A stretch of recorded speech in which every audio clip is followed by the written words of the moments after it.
the most interesting, and it's the most obvious, but it's still going to be intriguing to see if Justin Fields can turn all this talent into superstar productivity on the field. Don't you think, Steve? Well, I think the jury is still out on Fields and what he can do. I'm going to presume that he's going to be just an amazing runner because we obviously didn't get to see that in the spring. I think they're going to turn that loose on people this fall. Maybe not even in the first 2 or 3 games if they don't have to. But when they get into the Big Ten, I think it's going to be a case like Barrett, where maybe he would run 3 or 4 times against an undermanned opponent, and then as many as 15 or 20 times in some of the others. So I guess what. Claire, this is where you step in again. I mean, no, Tony, we need you to step in for Claire to step in for Steve. Someone is also trying to FaceTime me like 3 times in a row while I'm doing this. So I'm like trying to manage all of it again. I'm more than happy. No respect for the voice of college football. Right. No kidding. So I was actually thinking about it, about Fields and, with the addition of Josh Myers, who I've been pumped about, and Tony knows this because he's heard me talk about it with Joe Dexter for like the past 2 or 3 years, how pumped I am about Josh Myers. And with him potentially and most likely looking like he's going to step into that center role, Josh Myers is a much stronger run blocker potentially than he is pass blocking. And again, that's something that this O-line has been sorely missing over the last year. And as much as we're excited about seeing what this offensive line looks like, it's going to be paramount to Justin Fields' success. And I think with Josh Fields at center, that's going to be a huge, huge part of it for him. Even though, like Steve was saying and Tony was saying, it's not like Justin Fields has this proclivity for running or being able to scramble. I think it's still going to be super important to the development of this offense and making it at least not so one-dimensional. He's not Dwayne Haskins. So it's going to be really important for J.K. Dobbins and for Justin Fields and for this offensive line and probably Greg Studrawa that Josh Myers and the like are going to be able to do some run blocking for them. The whole Justin Fields running the ball, I think it took a little bit of a hit with the loss of Matthew Baldwin, but he is too dynamic not to use in that regard. And as Steve said, we only got to see a little bit of it in the spring. He'd be wearing a black no contact jersey. So anytime he runs it, it's, they can't hit him. So he has no fear, but you still saw glimpses of what this offense could be when he runs the ball. And it's something that we obviously didn't see that last year with Dwayne Haskins. And I think it impacted the entire running game. I think what we'll see this year is a much improved running game. You're talking about, and Mark, we've talked about this before, where J.K. Dobbins averaging over 7 yards a carry as a freshman. Last year is 4.6 yards per carry. Right. And exactly. And it was the worst rushing Ohio State team we've ever seen. But I think they'll get back to their old ways because Justin Fields, the threat of him running, he doesn't have to run the ball a lot, just enough to let defenses know that, yeah, I can do this and I can go 40 yards in a blink. That will keep the defensive ends from crashing on the running backs. J.K. Dobbins is a motivated dude this year. Last year, he wasn't happy about it. Every time we talked to him this spring, we would talk about what happened last year. So he's already tired of hearing about that, and there's still a full fall camp to go. So I think he's ready to get back to running the ball. The offensive line, as Claire said, even though they're replacing 4 starters, I think they're going to be meaner, tougher, stronger, and more you've got guys like Brandon Bowen, who is a fifth-year guy who was a starter 2-3 years ago and then has missed the last 2 seasons. And this is his last chance. Right. So he is going to be supremely motivated. And as Claire said, Josh Myers at center might be the strongest guy on the offensive line. Yeah, he is. Wyatt Davis, redshirt sophomore, who started the last couple of games last year, went through bowl camp, bowl practices as a starter, went through spring practices as a starter. So he's almost a returning starter. The concern for me, though, if we're talking about the offensive line, is Thayer Munford has been out since December with a back injury. and that continued this spring. So until I see him out there, that's a concern for me. But overall, I like the combination of this offensive line, Justin Fields running the ball or the threat of the run, and everything else that J.K. Dobbins and Master Teague, Demario McCall, all of these things these guys can do. I think they're going to be a much more improved running team, and Justin Fields is going to be a complement to that. Let me sneak in a promo. So this is what you folks need to do here is join us on Patreon, the Voice of College Football Community. We are launching 2 different live streams. One is me responding to your viewer comments. So get set, buckle in, because I will applaud many. I will have a smile on my face, and I will shake your hand. But there are many times that I will just have to lay down the hammer and let you know how ignorant you are about college football. But it's an education. It's an education of sorts. So we appreciate 6,000 comments year to date last year, 36,000 right now year to date. So we appreciate your comments. And so please join us on Patreon for the Voice of College Football Community, where 1 live stream per week, I respond to your viewer comments. The other live stream per week, I will bring you on, the viewers, much like we see Claire, Steve, and Tony right here, to talk college football. How can you beat that? You talk about entertainment. I am lending my time as the voice of college football to talk to you. And it's then like a graduate level course that people are enrolling in. That's like it. A 400 level course. You get 5 credit hours for this course. Absolutely, Steve. I need you to cut a promo for me. That might have been it right there. Graduate level. Steve, you take off on whatever you'd like. We were talking some Justin Fields. Obviously, you started to make your comment concerning him, but any other keys? Well, the magazines are trickling out, and I've got a selection of them right here. I've been to Kroger, our local grocery, and I've got them. And from the Ohio State perspective, for Ohio State fans who are starved to get this team back in the playoff, Street and Smith's, Athlons, and Lindy's aren't having it. Lindy's has Ohio State 7th. They have Michigan 5th. They're not even in. Athlon has Michigan 4th and Ohio State 5th. So there's 2 of the magazines that have Michigan ahead of Ohio State. And then Street and Smith's has Ohio State 5th as well. None of the 3 have Ohio State. For all this talk about going undefeated and Justin Fields, promised land, and Pat Hand, and improved defense, I think what we're seeing from these magazines is you're going to have to prove it to me, and you're going to have to show me. And you're not on the level of Alabama and Clemson, because those teams don't lose to teams the likes of Iowa in 2017, Penn State in 2017, Iowa in 2018, and now I'm getting my years confused. Yeah, those are the last 3. Unranked teams, Penn State, Iowa, and Purdue. Alabama and Clemson typically aren't losing to those teams. They may have a scare every now and then, but they generally have taken care of business the last couple of years. So they're at another level. Ohio State is the level just behind them, and it's incumbent on Ohio State to get back up at that level. And the nation is telling Columbus, Ohio, and Ohio State fans that, pump the brakes just a little bit. You're not going into the season as the favorite to win the national championship, no matter how badly you wish it to be so. It's not the case going into the season. You're going to get some Buckeyes fans riled up here.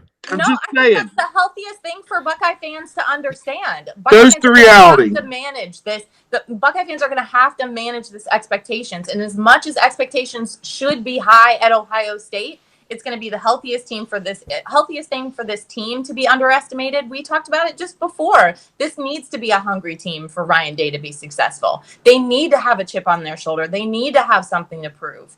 Read all the magazines. This is the one time where I tell them I'm going to under their doors at the dorm rooms, I'm going to slip all the press clippings.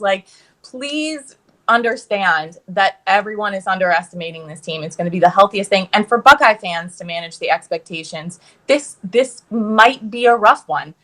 There are question marks. Again, like we were talking about with the offensive line, there's a lot of potential and there's a lot of promise, but there are a lot of question marks, especially with depth. And in order for Ohio State fans to understand this and to be okay with this transition, it's going to be that.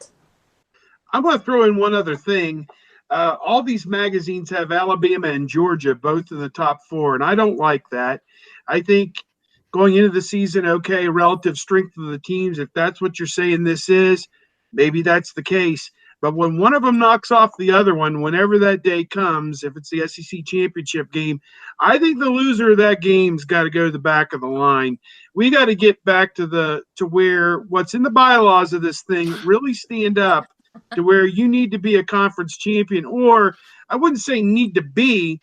I think that is something that if there's a tie, you know, 2 teams are 12-1 or whatever, one of them wins a major conference championship, that matters. That's supposed to matter because you're the best team out of a 14-team group of teams and a region.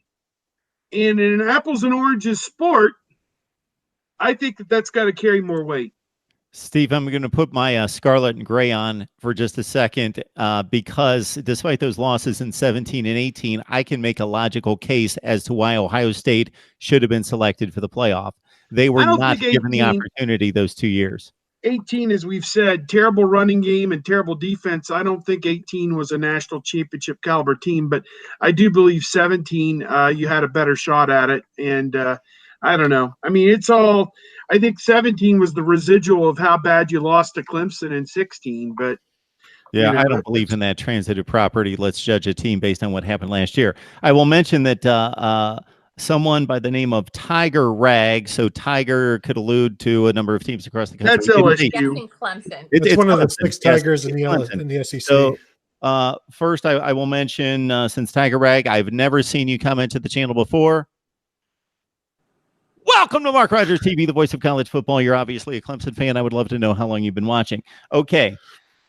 It's funny because he was asking, you know, I just joined the chat. What's going on? What are they talking about? And Tiger Rag responds by saying, I will get you up to speed on what has happened so far. Ohio State fans think they are the greatest football team that has ever been on a field or will ever be on a field. They have never lost a game. Pretty much, but that applies for about 25 teams. So. Yeah, right. That's Alabama fans are upset when Alabama loses. Clemson fans are upset when Clemson loses. If you're a fan base that's happy when you lose, then you're good on you, but that doesn't get you anywhere. Anger is a good thing for fan bases, I guess. But yes. When we're talking about what Ohio State should be, what Ohio State should do, when you have all of the resources you need, you should make the most of those resources. And when you don't, Ohio State should not lose at Purdue. Ohio State should not lose at Iowa. Ohio State should beat Penn State when they are better than when they are. So Ohio State shouldn't lose those games. Clemson shouldn't lose to Syracuse a couple of years ago. But that's why college football is the best thing there is, because that does happen. And every week something like that happens. If everything happens as it should, who cares? What do we have here? I mean, you've got the NBA. The first Clemson national championship team lost to Pitt. Yeah. 43-42, a marginal Pitt team that was fill in the blank. Iowa, all the Pitt Purdue. Teams were marginal. Just the scenario was different. What did I miss there? Except for any team that Mark May played on. I said all the Pitt teams are marginal. Just kidding. So there is an amount of luck and circumstances that go into the culmination of these seasons and the 4 teams that are selected. That particular Clemson team lost to Pitt, and they also had NC State miss a chip shot 30-yard field goal that would have beaten them in overtime, and there would have been no playoff, no national championship run, and they didn't make a play to avert disaster. They just lucked out. Now, to their credit, they finished the deal, went to the playoff, and won the games. That 2015 scenario, Ohio State, Alabama. Alabama basically played the same season Ohio State did. They just lucked out that they backdoored their way into Atlanta in the SEC championship game, and Ohio State lost to the wrong team. Ohio State, you think how ridiculous this is? They could have lost to Rutgers that year, beat Michigan State, and they would have went to the Big Ten title and went to the playoff. Yep. It They matters lost to the wrong team. who you lose to and when. These losses to the Western Division, as long as you only have one and then clean up in the East. And Mark, you and I have talked about this in the past where Alabama always gets the benefit of the doubt. And that's something that Ohio State has missed over these last few years, getting that benefit of the doubt. But the reason Alabama gets that is because there is no 55-21 or 49-20. Right. And as long as there are none of those, you can get that benefit of the doubt. And when there are, you're going to be hard pressed to have those things forgiven. And the Buckeyes have run into that. And the easiest way to not have that problem is to not lose those games in that fashion. And if they're just close losses, that would be a huge help for Ohio State. It's the blowout situation that is inexcusable. And I think the conferences are always going to be weighted. Everybody's got a conference, but the conferences are always going to be weighted. And obviously, generally the media and the coaches favor SEC. And when there's cannibalism in the SEC or parity in the SEC, it tends to be rewarded, as opposed to in the Big Ten, if you're losing to another Big Ten team, then it's just, the Big Ten is top heavy and they shouldn't have lost those games. So it's really difficult to put those things side by side and say, yes, those are the same. But like I said, it's in favor if Alabama loses to another SEC team, but if Ohio State loses to a Big Ten team. And again, like you said, it's the manner and the fashion in which they lose. They shouldn't have lost those games, and they shouldn't have been blowouts. There are two ways a coach is going to get judged. They either lose the big game or lose the small game. And it's going to depend on what the college football landscape looks like in order to how bad that is. So one of the two is going to happen. You're going to have losses. Absolutely. That's the flawed system that we have, the selection process that we have. It's not an objective system, so the wins and the losses have to be evaluated and rated. And certainly, Tony, your point is absolutely on point, that under this system, the College Football Playoff Selection Committee has to differentiate wins and losses. And when you're losing to decent teams by 29 and 31 points, it's inexcusable. If the season is an entire season-long interview process and you bomb one of the questions in that interview, it's going to be really hard for the people making that decision to ignore that particular answer. And when you do it 2 interviews in a row, 2 seasons in a row, now you get this stain on you. And you look at this upcoming schedule, and I think you look at Nebraska, the road game to Nebraska, the road game at Northwestern, as particularly the Nebraska game. That is the most Iowa, most Purdue-like situation for this team this year. And I'd say it's even more dangerous because there are such high expectations. The momentum in Nebraska right now is so high, and there are so many expectations. And maybe that's a good thing for Ohio State, and that they won't be caught off guard. Of course, we thought they wouldn't be caught off guard at Purdue based on what happened at Iowa the year before. But when you look at the schedule, and as you're like, well, what game can this, where's the blowout going to be this year? That Nebraska game is what you look at. And it's pretty early in the season. And so Ohio State will have a chance to make a statement right then that that's not who we are. This, that's Urban Meyer's program. We're so far beyond that now. And I think another reason that blowouts get deemed as bad as they are, or in the grand algorithm of who makes it to this college football playoff, is because if it's a team like Ohio State that's just been running rampant through their schedule, and there comes a time where there's a blowout, it's perceived as a team mentality or a culture issue when there's a blowout. It's not necessarily that the hat on the field didn't measure up that day, because we know that's not the case.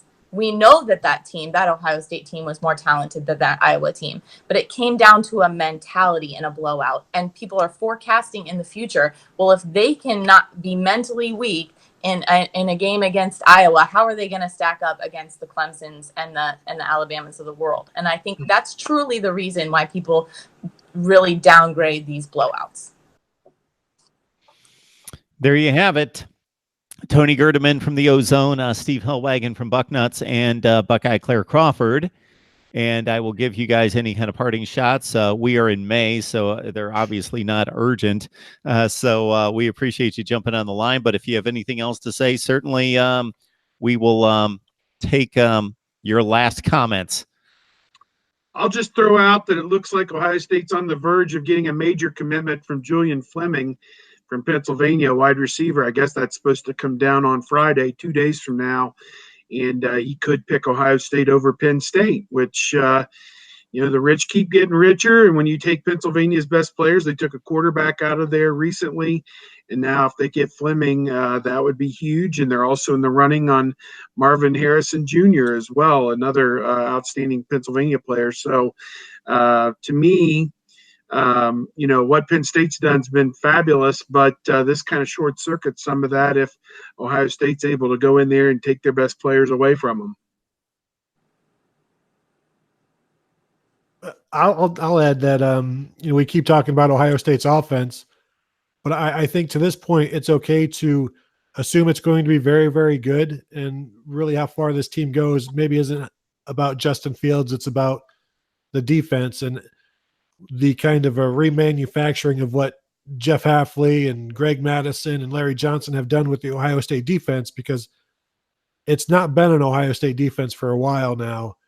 And if this team is going to play 15 games this year, it's going to be up to the defense to make sure that there is no 55 points given up or 49 points this season. And I think the offense will be fine. I do have high expectations for the defense, but I also think that's where this season will hinge.